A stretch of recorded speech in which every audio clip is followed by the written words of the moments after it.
Here she is now, Ellen DeGeneres.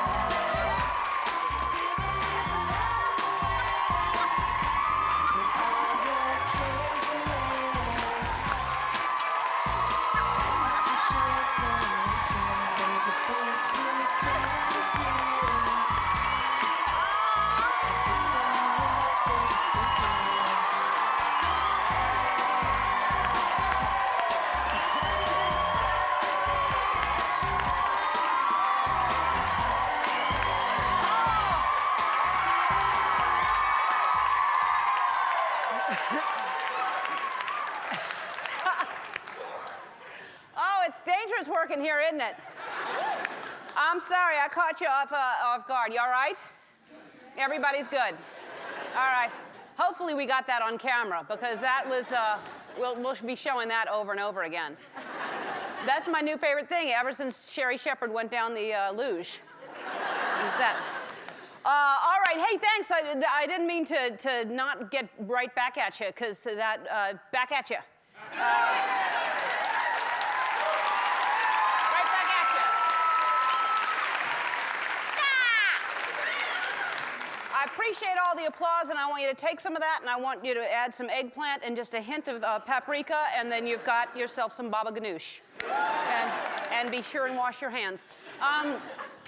You know, I like to entertain. That's what I want to do. That's what I hope you're watching the show for, to entertain you. But I also like to educate. So what I want to do is edutain you. And last week I told you about body language. I learned on the Discovery Channel there was a special on body language, and I was helping you. And it's all about the eyebrows. And it went up, people like you. Down, they're mad about the affair. And today I will attempt to entertain you about a few studies that just recently came out to keep you current. For example, a case in point, if I may, a study just came out that says that after you lift weights, you can eat ice cream because it's a good source of protein. Yeah, isn't that good?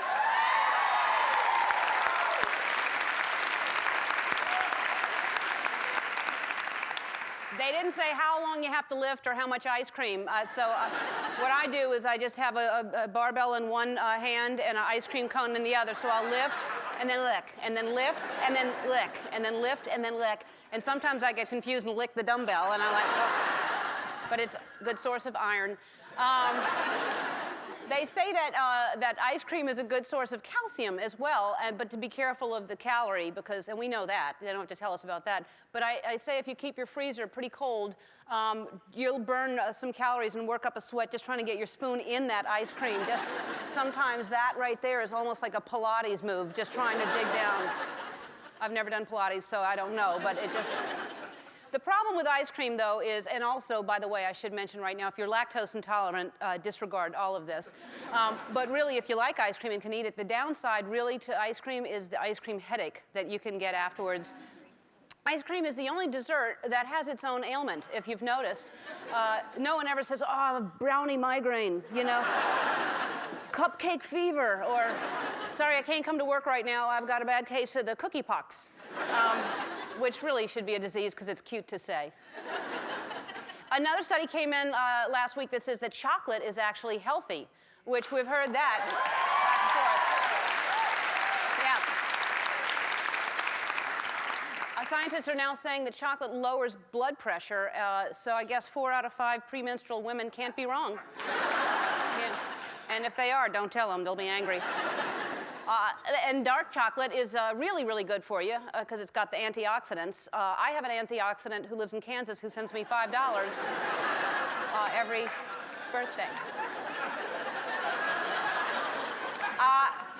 And of course, we've heard this for a long time, a glass of red wine is good for you. And I've done my own study, and I find that 2 glasses is even better for you.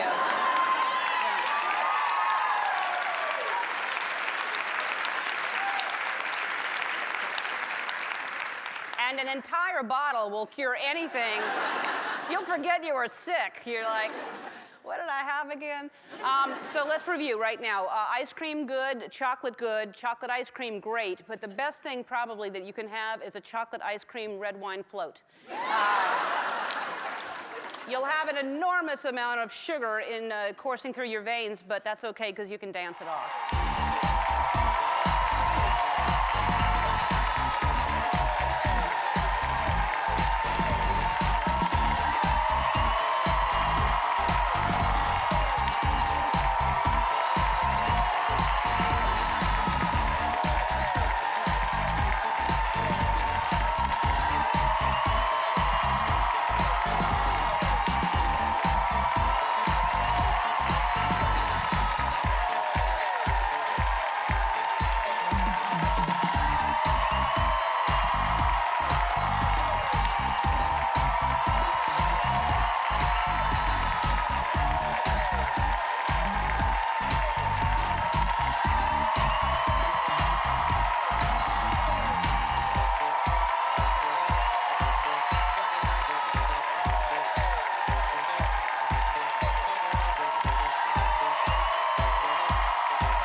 Appreciate it, I say.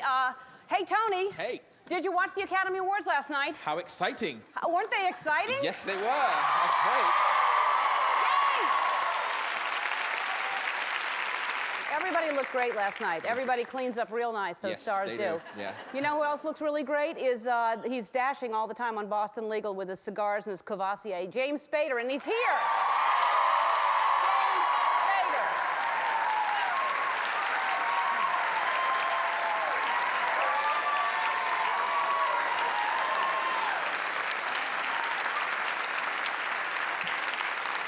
Also from the CBS drama Close to Home, Jennifer Finnegan is here.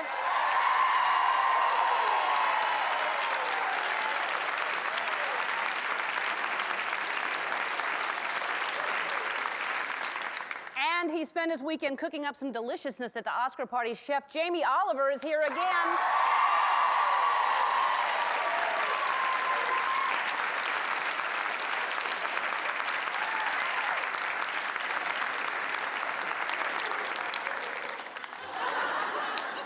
Also, we're going to show you some highlights of last night's Academy Award throughout the show. We had our own Oscar race here. I was honored to be nominated 5 times in the Best category for Best Reenactor in an Academy Award-nominated picture reenactment. I was nominated for Brokeback Mountain.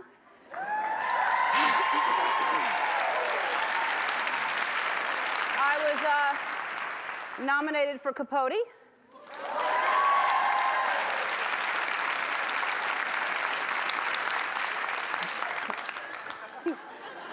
That's long enough. We don't need to see it anymore. I was nominated for Good Night and Good Luck.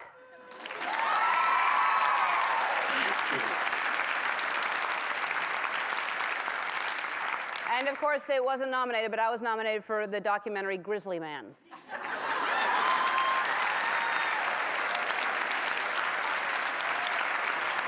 And finally, 40-year-old virgin.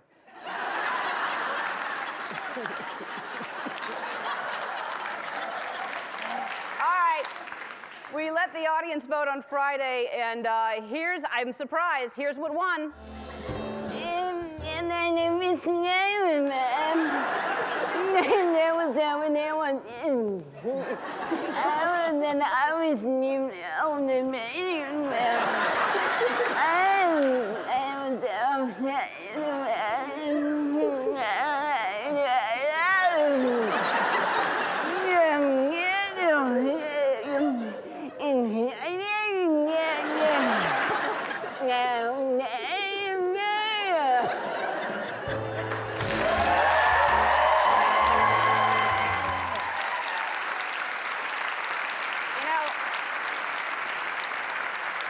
They They say that winning changes a person. My life is simply, it's not the same. My phone is ringing off the hook. Well, not ringing off the, it's off the hook. My dog knocked the receiver off. But I have an old-fashioned phone from the 40s. But all of a sudden, everybody wants me to be in their reenactments. I've got a stack of scripts like this on my desk. And anyway, I'm not going to get a big head. And I want to thank everybody who voted for me. I appreciate it. And hopefully next year we're going to do it again. But right now, it's time for one of my favorite new segments. It's called Unlikely Pairs.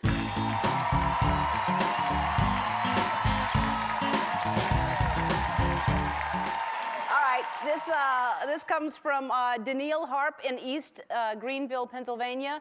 This is their dog, Olivia, and one of their baby ducks. Look at that. How cute is that? Oh, that's cute. And, you know, their favorite game is Duck, Duck, Dog. And you know what that duck is saying right there? Aflac. And the dog is going to lunch. Then this is a picture from Kenneth Albin from St. Augustine, Florida. It's his cat, Tommy, with his bunny, Sir Francis. They've been friends for 7 years. Oh. Boy, those rabbits never give up, do they?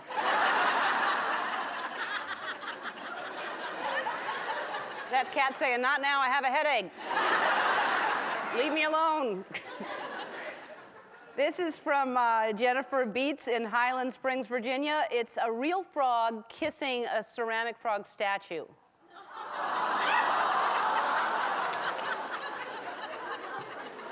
That's adorable, and who knew? This is the picture right afterwards.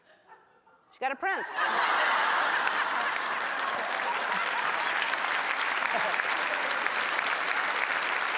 All right.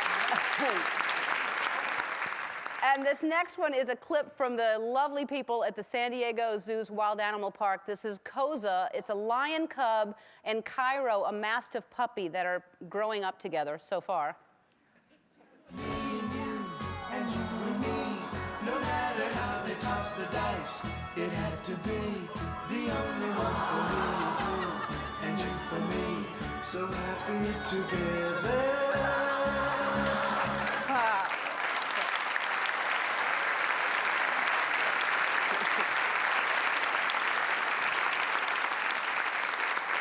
That's exactly how they get the gazelles from the back, like that. They get their hindquarters like that. It's all fun. It's going to end in tears, I'll tell you that, if they don't separate them soon. But that is adorable. Please keep sending those in, because I like them. Don't go away. When we come back, we're going to play an Oscar edition of Audience Charades after this. We'll be right back. All right, it's time to play a little game we like to call Audience Charades, the Oscar edition.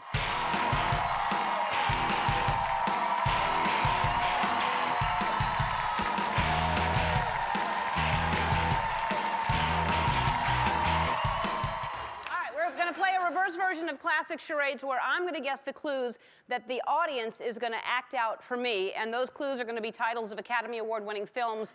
Everybody's ready, right? All right. All right. How many words in the first title?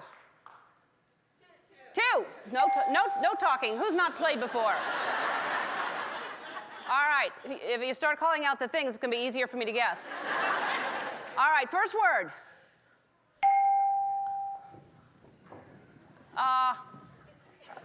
You're all waving.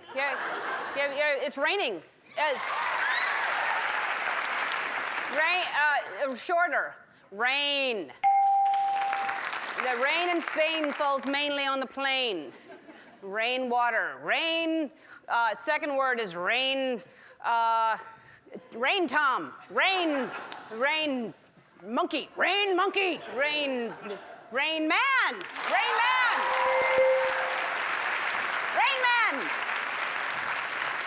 All right, next one. 6 words. First word. One. Second word. It's raining again. One bird. One flew over the cuckoo's nest. Next one. 3. The first word. Small. A. Second word.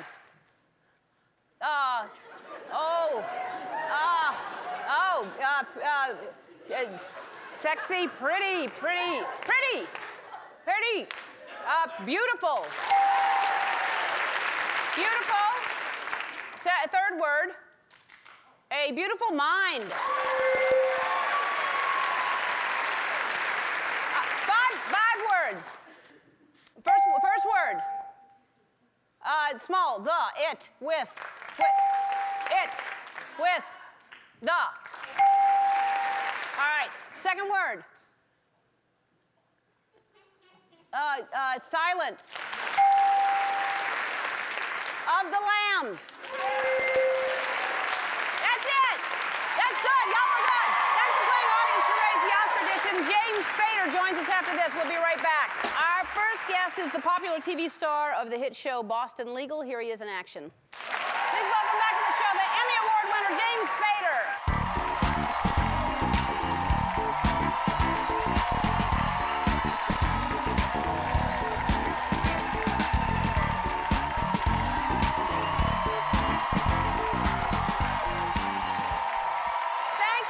He's giving me a late birthday present, and he took it right from his car. He just took it out.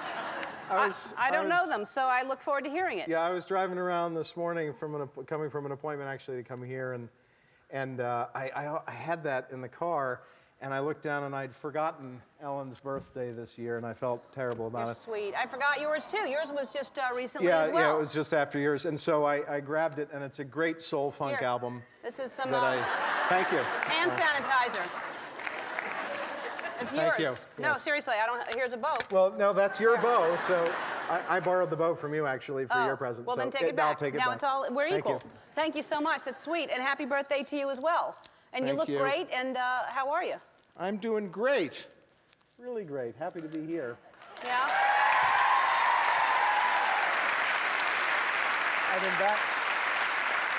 I've been backstage watching you all dance for about a half hour now. There was one gentleman that was me, actually, that was standing, that was right smack dab in a whole bunch of real aggressive dancers. Not dancing and at all. he was just standing there like that. And I said, my kindred spirit. You could dance during breaks at work. Yes, I should dance during breaks at work. Instead, I sit and then sit some more. Oh, well, you could do that too. I realized my job, I've put on some weight recently. Has anybody else put on weight recently? Yeah.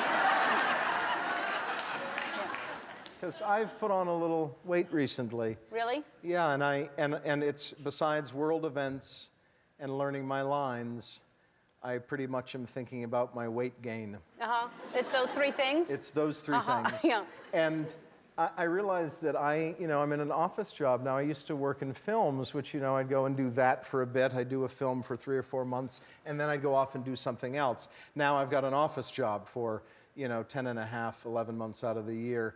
But even worse than an office job, because I'm actually just pretending to be on an office job, so I don't actually even have to walk to the Xerox machine. The Xerox just comes to me. So I've put on about 25 pounds. Have you? I see. I don't see it. Well, you have to be in the bathtub with me, which... All right.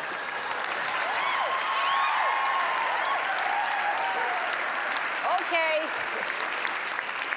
You know why you don't see it? Why? Is because there's a few obstacles, sort of inherent problems that you run into right off the bat that are actually very easy to solve, and it's made me conflicted about the weight gain. There's a part of me that is perfectly comfortable with it, and then another part that has a little trouble. But the bathtub is where I have the trouble. Yeah. Or the shower. Yeah. But if you just have to immediately, right off the bat, go up a size in pants and belt, and as soon as you do that, it's like you're right back to square one again. Yeah. It's like all of a sudden you haven't gained a pound. Yeah. It's fantastic. And then the other thing that I've done, is you have to that sort of posture adjustment, the sort of quick thing you change when you look in the mirror. You have to do it approaching the mirror. So that it's as a preemptive strike, you sort of suck everything in and chest out, sort of before you even get to the mirror. And so in the past, you would just sort of look and then sort of suck it in a little bit. Yeah. Then. But I now, on the way over, when I'm going to pass the mirror, I sort of... and then I pass the mirror, and then I just relax a bit. You've got it figured out. Yeah. Yeah. That's the, oh.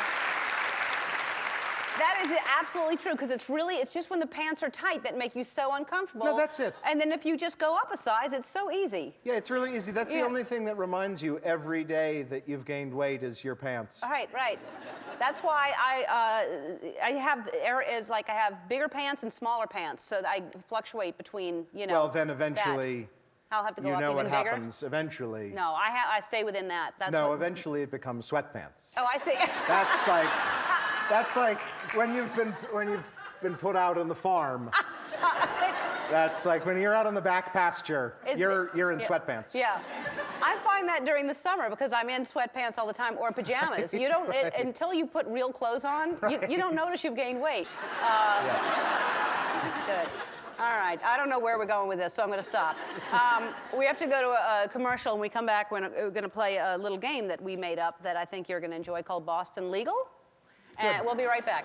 We're back with James Spader, who is from the Boston area and stars on Boston Legal, so we thought we'd play a little game called Boston Legal.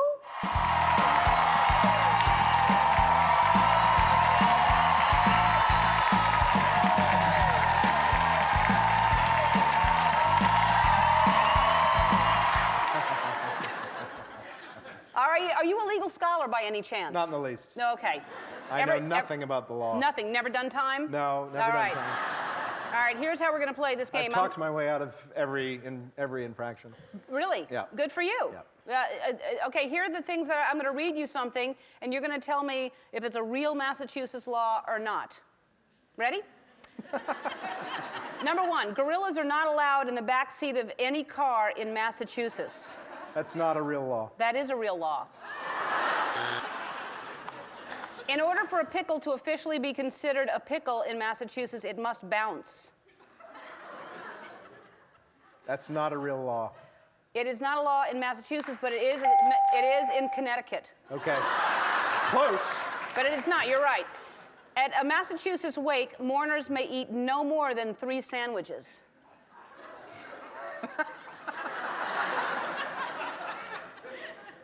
That's not a real law. That is a law. No one may bite off another person's... They should just come get me right now. Yeah. No one may bite off another person's leg in Massachusetts. That's a law. That's not a law. But it's a law... Just as long as they don't have that 4th sandwich. It's a law in Rhode Island. Okay. Goatees are illegal in Massachusetts unless you first pay a special license fee. Gosh, the way my score is going, I'm wondering if maybe I should guess that's a law. You're right. That's Okay. a law.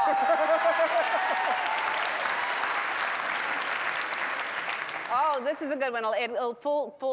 It comes right back to the theme. You may not go to bed in Massachusetts without first having a full bath. Weight gain's not involved at all here, is it? No. That's a law. It is a law. Can you believe that? All right, you get a D-. You're terrible at that game. Can you believe those laws? I know. I want to take these back to work with me. Take them. Boston Legal airs Tuesday nights at 10 o'clock on ABC. Jamie Oliver will show us one of his latest recipes when we come back. Don't go away. Our next guest has become one of our favorites around here, not to mention one of the world's most popular chefs. Please welcome back the always energetic Jamie Oliver.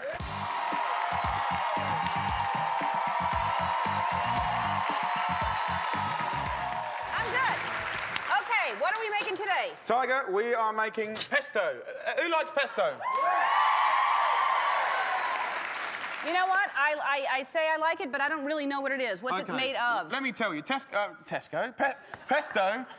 is very often bought by the American and British public in supermarkets, malls, stuff like that. Yes. And the thing is, it's so easy, it's really cheap, and if you make it fresh, it's so much better, baby. Okay. So basil, a big handful of basil. Tiger, Right. give it a really good banging. Right. Okay? This is like from Harder, from darling. the Middle Ages. Harder. Do you What have do any mean new utensils that we can use? No, or? this is a pestle and mortar. It's a biblical piece of equipment. That's it what I'm doesn't saying. break. Oh, You I don't almost have to hit your plug it hand. in. So, all right, so is it how I do it, or do I grind? harder, Tiger. Go. In here we go. I'm going to show you how pesto can be used a million different ways. Why am I doing the labor? Well, it's cheap labour. It's Yeah. for free, isn't it? So we've got a little hot pan, big pot, mussels, little bit of olive oil. Yes. Some garlic. Yes. Some chili. I can't learn anything if I'm doing this. I don't know. well- So you're putting olive oil and what? Olive oil. Garlic. I love olive oil. Here we go. That's getting hotter now. We've got a little bit of wine. Yeah, wine. I and, love wine. A little bit of parsley. Lid Love- on top. They will Right. open up, and as soon as they're open, they're cooked. Don't overcook them. So we've got that going on one side. We've got some crostini, some toast going Do there. I put olive oil in here? Not yet, Tiger. 'Cause I love olive oil. No. What you can do is pine nuts.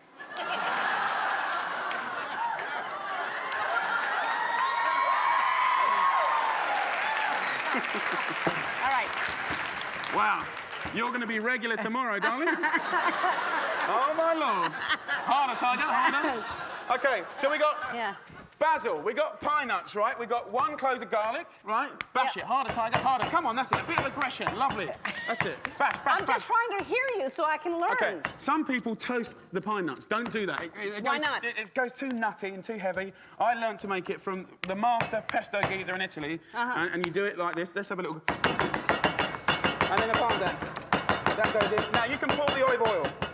No, this one. Okay. Yeah, this one. This is a good one. All right. You keep pounding it up. How much? Now, this takes about 2 minutes to much? make. Carry on, darling. Really? That's a lot. No, carry on. This will All right. this will serve a lot of people. And what you're making is kind of like a thick sauce. This traditionally comes from Genoa. That's a right? lot of olive No, oil. that's enough. That's enough. Okay.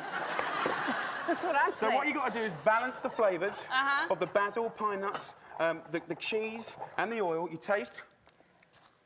Bit more cheese. Right? Basil? Basil, you're trying to say. Basil, yes.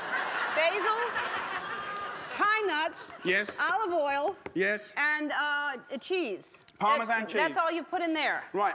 I want to show you. I had a friend that couldn't I cook. just am trying to remember what you had in here. You have mussels? Garlic, chili, parsley. Okay. So what I want to do is Okay. show you a whole bunch of different ways to do it. Okay. Now, mozzarella, grab it. Okay. Tear it in half. Right? In the middle of the plate. Yeah. In the middle of the plate. Nice. Right, little pinch of salt. Right, I've got some nice tomatoes, some cherry tomatoes. Tomatoes. Very simple, very fresh. Right? And what I want to show you is a nice spoon of the pesto on top. Spun, we call it. The spun. Spun. Right, some nice stuff here. Now, that's a lovely little salad. That is beautiful. Right, and that's nice and light. Right, I'm also going to show you these mussels. Okay. Get the pesto. All right. All right, here we go. Put the pesto in here. Well, okay. Here we go. A nice few spoons. All right. Right. You've got a beautiful dish there, guys. Mussels with pesto, white wine, chili and garlic. Look at that. That's gorgeous. Simple. Beautiful. Right? And...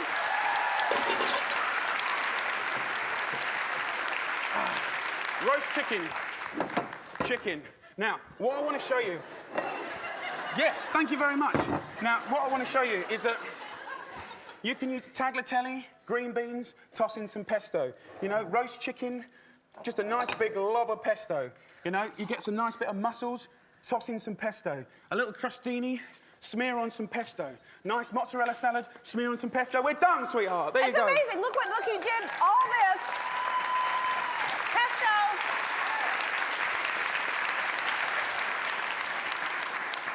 That's beautiful. The pressure's off me now. That's beautiful. What can I eat? What can I taste? Well, you can taste whatever you like, Tiger. Any of it? Huh? What would you fancy? What one? Do you want, Let me just have a little taste bit. it I'll tell you what, with- have a little bit of chicken. Okay. Right. Okay. Let's just get this. Right. Dip it in the pesto. Do you always move this fast? Only when I'm on telly. How are you, Tiger? You right? Yeah, you all right, Tiger? Yeah, I'm good. That is delicious. That is delicious.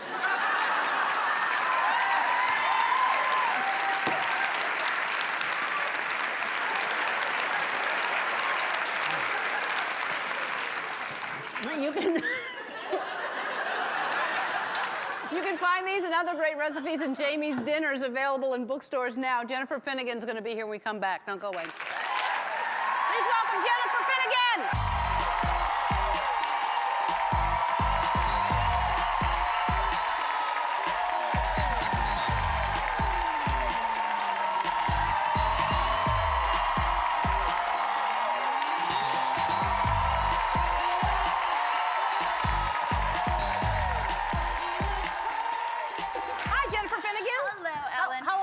Jamie Oliver signed my oven. Isn't he adorable? Yes, he's so cute. I love him. He's so Me much fun too. and amazing. Just that quick. We actually made that right Really? there. Usually they fake it, but Can I get a doggy bag? you can. There's I think some left, and if you want some olive oil, you can have some. Yeah. Now you're from Canada, is that right? That's right. Well then, hola. Hola to our country. Thank you. And That is the official Canadian hello. is it? Yes, Ola Yes. A. Yes. Hey, hola. It's hola A. Ola A. At the end, right? Yeah. And you and I have something in common. We're both American Idol fans. Oh my God. Like crazy. Did you see it? Yeah. That guy that sang that Fuel song was fantastic. He's my favorite. Yeah, the shaved head with Yeah. and also Bucky, the rock guy, was you like good. Bucky? I do like Bucky. I was surprised. And then Elliot, I love. Which one's Elliot? Elliot is the guy that has the most amazing voice. Oh, yeah, with the sort of like mutton chops. Yeah. And here's a picture of you, and you were engaged to Jonathan Silverman, who Yes. everybody knows and loves. That's my man. That's your man there. And so how did you and Jonathan meet? We met at a barbecue, and we just immediately got along, and we talked for 12 hours following that, and that was it. It was Talked just for it. 12 hours? Yeah. That's a long time. Well, we talked. Just Uh-huh. talking, I swear. And then you've been engaged since 2004? Is that right? Well, yeah. I mean, not this past Christmas, but the one before. We got And engaged Christmas What's Eve. the holdup? Well, because I'm just waiting for you to be free so you could be my maid of honor. The maid of honor? Yeah. I'm so booked up. I've got so many different weddings to be maid of honor for. So, and are you enjoying the show? Tell people what it's about. Close to Home is it's a legal drama. I play a young prosecutor who is also a mom, and I have a kid at home, and it's just got a lot of heart. I mean, it's not like your average sort of really gritty, dark procedural. It definitely is warmer. It has, I mean, I'm a mom on the show, so yeah. And you were on Bold and the Beautiful, I was. and so you have, because we once in a while do the stings. We do the, because on soap operas, that's what I love, when it ends on something and you know something's wrong because you have that face. Yeah, you have a look. I've I seen have your a, look. I Wait, have a do- definite do you look. You have a different look. I have a different look. Okay, but what's your look? My look? Yeah. All right, is that the camera? If, like, all of a sudden, for instance, I end this sentence saying, I don't think that that's true.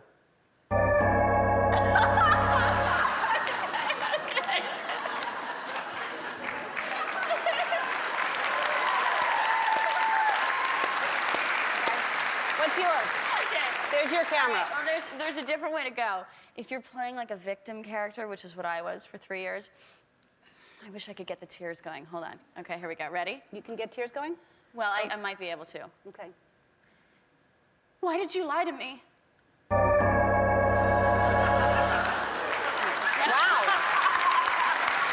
You got tears really fast.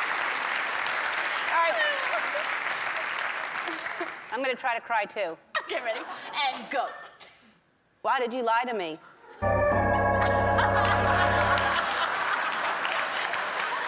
Okay, wait.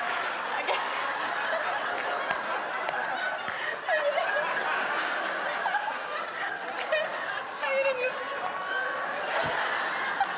Good? Really good. No, that's not good. All right, Close to Home airs on CBS Friday nights at 9 o'clock. We'll be right back to play audience charades one more time. Don't go away. I want to thank James Spader, Jenny Oliver, and Jennifer Finnegan. Martin Short is going to be here tomorrow. We're going to do one more audience charade, but this time I'm going to give the clues, and y'all are going to try to guess. So I'm going to listen to all of you screaming out different names at the same time. All right, here we go. And it's 3 words. Oh, I can't do that.